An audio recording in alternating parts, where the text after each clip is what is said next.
morning, everyone. Here we are again on another day of Democrat shutdown. So I wanted to come out and just share with you some thoughts, answer some questions, tell you, reiterate the simple truths of how we got here. Those truths have been obscured just a bit because the Democrats are in a relentless effort to spin the facts. But it's always good when the facts and the evidence are on your side. And I don't want you to listen to the arguments of politicians. If you're watching at home, I want you to look at the real facts. And I'm going to try to here in a very abbreviated summary manner to present those to you. And the facts are very clear. Okay, so the first fact is by way of reminder, how did we get here? Why is Washington tied into a knot right now? Well, I became Speaker almost 2 years ago. And I was frustrated, as most rank-and-file members of Congress are, frustrated about how Congress really doesn't work that well for the American people. That's why people are frustrated about it. We don't spend money responsibly here. We haven't for many years. And the reason for that is because typically, for the annual funding of the government, it's done in a back room. Literally, there's a deal made by the top 4 leaders in Congress, and that's hoisted upon the members, usually at the end of the year, right before a holiday, an omnibus spending bill. Sometimes the bills are thousands of pages long, and it's always said that few members have fully read it or understood it. That's largely true because they weren't involved in the process. So when I became Speaker, I've been doggedly determined to make this House and the Senate work again, to do right by the American people, to get the process, to rebuild the muscle memory, to get back to the way it is supposed to work. And what does that mean? It means that Congress is supposed to carefully deliberate over 12 separate appropriations bills every year. Why? Because we divide the spending of the taxpayers' funds into 12 categories so that everybody can go through that. And all the elected members, the duly elected representatives of the people, can come here and have a debate and a discussion. We do that through the Appropriations Committee, they're the specialists on it. The members of the House and Senate who work on it around the clock, 365, every day of the year. And then they put together a product. It goes to the full body in the House and then the full body in the Senate. And they work on that together and they come up with the most efficient and effective way that they can build consensus around to spend the taxpayers' funds. Well, we started that process back this year, and I'm so proud to tell you that we're rebuilding the muscle memory. It's like pushing a boulder uphill, but we've got it done. And we worked 12 separate appropriations bills through the House Appropriations Committee. I mean, they worked hard in a bipartisan fashion, Republicans and Democrats. They worked on it steadily. We got 3 of those bills on the floor. We debated them on the floor. We passed them on the House floor. And we sent that over to the Senate. Meanwhile, the Senate passed 3 of their own bills off the floor. That hasn't happened around here in many years. And all that process that I just described takes a lot of time, a lot of work, and energy and effort. And our appropriators, while they were working in good faith, they ran out of time. Why? Because the end of the fiscal year is September 30th, not December 31. And so the clock was just running out. So what we did, because Republicans are in charge of both houses right now, is the responsible thing.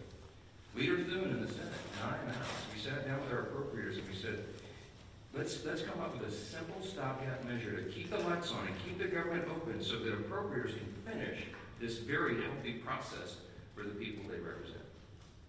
And so we put together a very simple, clean, continuing resolution. Why do we say it's clean? Because there's nothing to it. It's 24 pages. It's the bare minimum. It just says, keep the status quo, which, by the way, for all my Democrat friends, is the Biden-era policies and spending that we haven't been able to fix yet. We're in the process of getting appropriations done to repair all that, but we needed more time to do it. So, in a bipartisan fashion, Democrats and Republicans got together and said, you know what, fine, let's extend this until November 21st. The Democrats in the House agreed to that.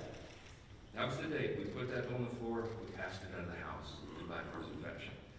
And we sent it over to the Senate. Well, now we expected, I thought, that Chuck Schumer would do what he's always done. The man has served in Congress 3/4 of my life, I think. And he has given impassioned speeches over the year, most recently in March of this year, that you have to fund continuing resolutions. You can't shut the government down because it's irresponsible and painful to the American people. He was right in March. He is not right today. Which leads me to fact number 2. Fact number 1 was how we got here. Fact number 2 is why are we in this mess? Why did Chuck Schumer change his tune And why is he now saying exactly the opposite of what he said 6 months ago? A picture's worth 10,000 words, okay? This is a copy of the Washington Examiner. Zoom in on that, all right? You can't see this at home. I just had this on my desk in a big stack. I found it.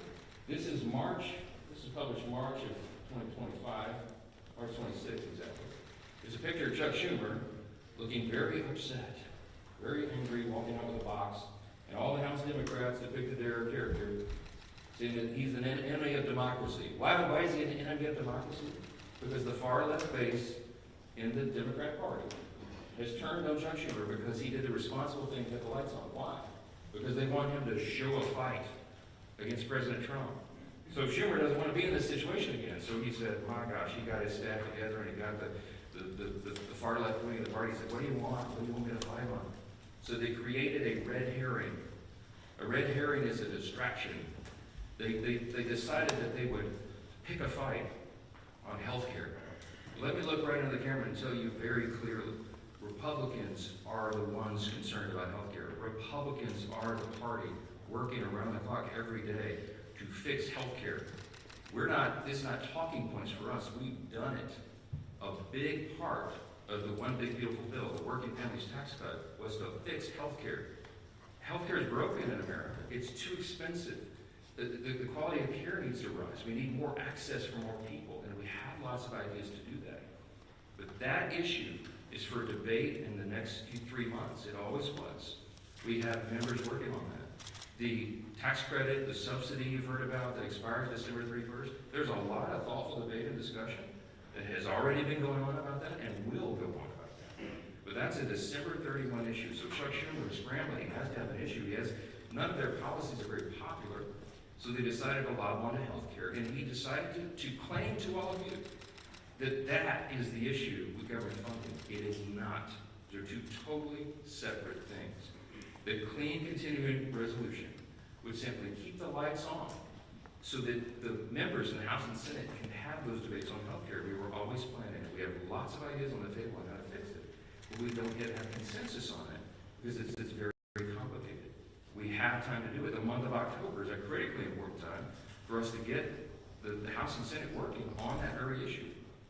But they're delaying it because they needed a red herring. So in his desperation, get to fact number 3. In his desperation, they decided to create the red herring. They decided to claim that this is all about health care, which the September funding issue never was. That's a December policy issue. He tried to create it as a September funding issue.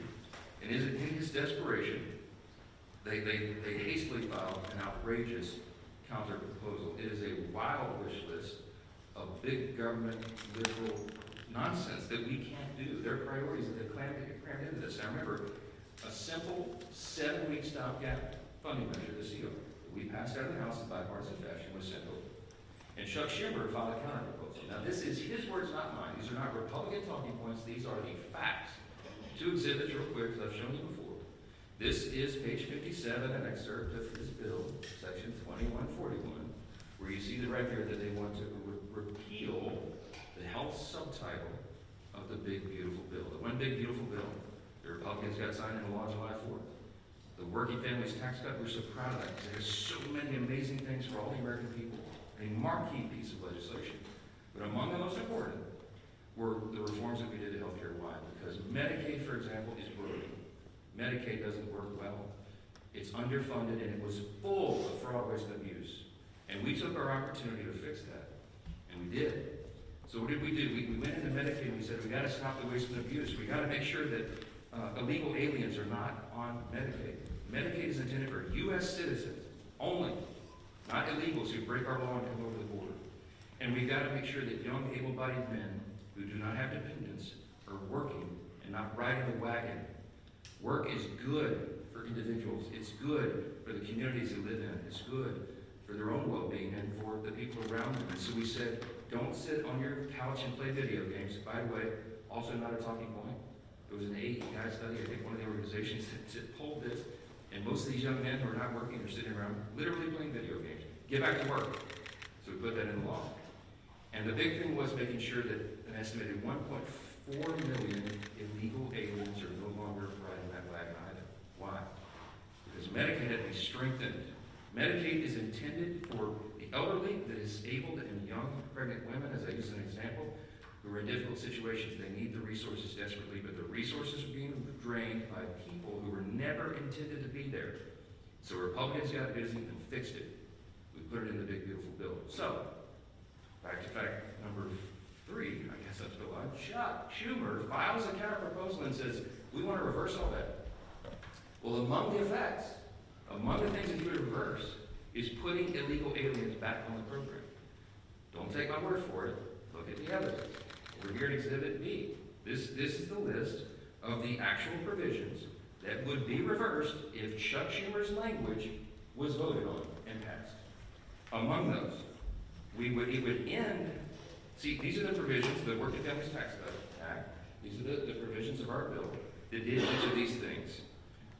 We ended Medicaid funding for most non-citizens. They would reverse that, and it would cost American taxpayers, hardworking Americans, an estimated $6.2 billion. And you see, you just go down the list. The California loophole, you know what they did in California? Gavin Newsom and the team out in California? They expanded Medicaid to cover all able-bodied illegal alien adults. These men who could be working or whatever, I mean, they're not even citizens, never intended by Congress. They put that on the tab of the taxpayer. And so we reversed it. Chuck Schumer would repeal that. He would repeal those repairs. And this is what it would cost you. Do the math. I won't go through each line, but it's on the website, speaker.gov. You can pull this up. It amounts to $192 billion. $192.8 billion. So almost $200 billion that Chuck Schumer wants to put back in. Also, by the way, while he's repealing our health subtitle, he would also repeal the $50 billion that Republicans put into the bill to support our rural hospitals around the country. Why would Chuck Schumer do that? Because he's desperate for political cover. Let me keep going on this. By the way, these are enhanced COVID-era spending under Joe Biden for all this healthcare stuff. It was stolen, fraud, waste, and abuse, right throughout the programs, and we fixed it, and they want to reverse that. By the way, this has always been what the Democrats wanted to do. You all remember, I know, the 2020 presidential election. We've all seen the video over the last week or so, where they asked every single candidate for the Democrat nomination on the stage running for president, is it your intention to give health care to illegal aliens who come into the country? Every single one of them raised their hands, including Joe Biden and Kamala Harris, and that explains a lot of this. All right. That's the facts. And I went on all the shows, I've been on all the programs, as many as I can, to just lay this out. And on some of these programs have been followed by Chuck Schumer or Hakeem Jeffries back and forth. Not one time have they been able to refute what they themselves put in writing. I hope that you will ask them about this. I hope that you will ask them, if it is indeed not your intention, why did you say that? Why did you do that? This is a key part of what they put into their counter proposal, which, by the way, amounts to $1.5 trillion in new spending that they want to strap onto a 7-week, simple, 24-page stopgap measure to keep the lights on so we can do our work. Fact number 5, don't ask me, because here's the answer. Why aren't you negotiating? There's nothing for us to negotiate. The House has done its job. The House Republicans right now are working hard in their districts all around the country. They're meeting their constituents' needs. They're going and explaining and providing the answers, and they're trying to help them navigate through this madness. Some of our Republican colleagues, we had a big conference call on Saturday. Many of them are working throughout. They're making trips to all their rural hospitals in their district to help them navigate and access this fund that Chuck Schumer is trying to take away. Republicans are on the job. We want to improve health care. We have ideas and plans to do that, to fix the COVID level madness and adjust Obamacare so that it works for more people, so you have higher access to care and the costs are reduced. And so they're doing that right now, but there's nothing for us to negotiate or to debate right now, because the House already did that. The House did its job. We passed our bill. We did the job to keep the government open, and now it's on the Senate Democrats. And that's the final fact, and I'll take your questions. Fact number 6, hold on, wait. It's just a tease. The ball, I have to finish my case. Here's my closing argument. The ball is in the court of the Senate Democrats. There's only a handful of people in the country who can solve this problem. There's 47 Democrats. Well, 46 and one who caucuses independent, I think. I lose track. But there's about 47 of them that caucus together as Democrats, okay? Here's the problem, remembering from civics. We don't have enough Republican votes to fix this. Because it takes 60 votes in the Senate to break this impasse to open the government. There's only 53 Republicans in the Senate. We need some Democrats to be thoughtful and responsible and do the right thing. Because why? Because real people are being hurt in all these political games. As Chuck Schumer is trying to cover himself and not have a series of articles like this, okay? That's why this is happening. There's New York that Chuck Schumer represents of electing Marxists. They're about to elect an actual Marxist as the mayor of New York City, the once cradle of capitalism, the largest city in America. It's stunning. And I think it's stunning to Chuck Schumer too, because while he's a far-left politician, he's not nearly as far-left as these guys, as they want him to be. And so he's trying to find political cover, and in doing that, he's hurting real American people. Who's being hurt? Women, infants, and children on their nutritional programs that are now stalled. Veterans' health services that they desperately need and demand. Go down the list. We've got our troops, Border Patrol agents, TSA agents serving, trying to protect America without pay right now. Half the federal civilian workforce is effectively laid off right now, furloughed. They can't go to work. They don't have the money. Chuck Schumer, for political cover, decided to turn off the funds. And real people are getting hurt. FEMA services, I keep saying this, because I live in a hurricane city. We're in the middle of hurricane season, and flood insurance policies cannot be renewed or purchased right now because Chuck Schumer's playing political games. This is real pain for real people. I can go on. There are articles written the last 2 days. Some of your outlets wrote about low-income Medicaid or Medicare recipients, for example, who have been able to receive health care at home because we expanded that through telehealth and all that. All that is shut down. Yet people with autoimmune deficiencies who are also disabled, they cannot go visit the doctor's office. So thankfully, mercifully, they've been able to be treated at home. But all that just stopped. So people are canceling their health appointments with their physicians. It is vitally important for them to stay alive because Democrats over here are playing games. We have one plea and one plea alone. We need a handful of Democrats to stop the madness, reopen the government, so that we can get to these critical debates about the year-end policy decisions with regard to the further reforms to health care. Plain and simple, that's where we are. That's the facts, and everybody can draw their own conclusions. Don't listen to the words of politicians. Look at the actual evidence and the facts. And I think the case is very clear. Yes, sir, because you're standing up. Go ahead. Jeffrey just challenged you to a debate on the House floor today. Do you see yourself debating him, or would you? When the poll says that about 13% of the people approve of your messaging, then you make desperate pleas for attention, and that's what Hakeem Jeffries has done. Look, my friend Hakeem had his shot. We debated all this on the House floor, as you know, before we passed our bill. He spoke for 7 or 8 minutes. He had all of his colleagues lined up. They gave it their best shot. They argued and they stomped their feet and screamed at us and all that. And still, we passed the bill in bipartisan fashion and sent it over to the Senate. The House has done its job. I'm not going to let Hakeem try to pretend for these theatrics. I mean, this is a Chuck Schumer decision. The ball is in the Senate's court now. The House has done this. We don't need to waste time on that nonsense. Those debates have been had. Colleague's a friend, and I mean, Hakeem is a friend and a colleague. I respect him, but we all know what he's trying to do there. Yes, Speaker, so are you just out until the Senate votes for the CR? I'm anxious to get my folks back. And look, I want to bring the House back into session and get back to work, but we can't do it until they turn the lights back on.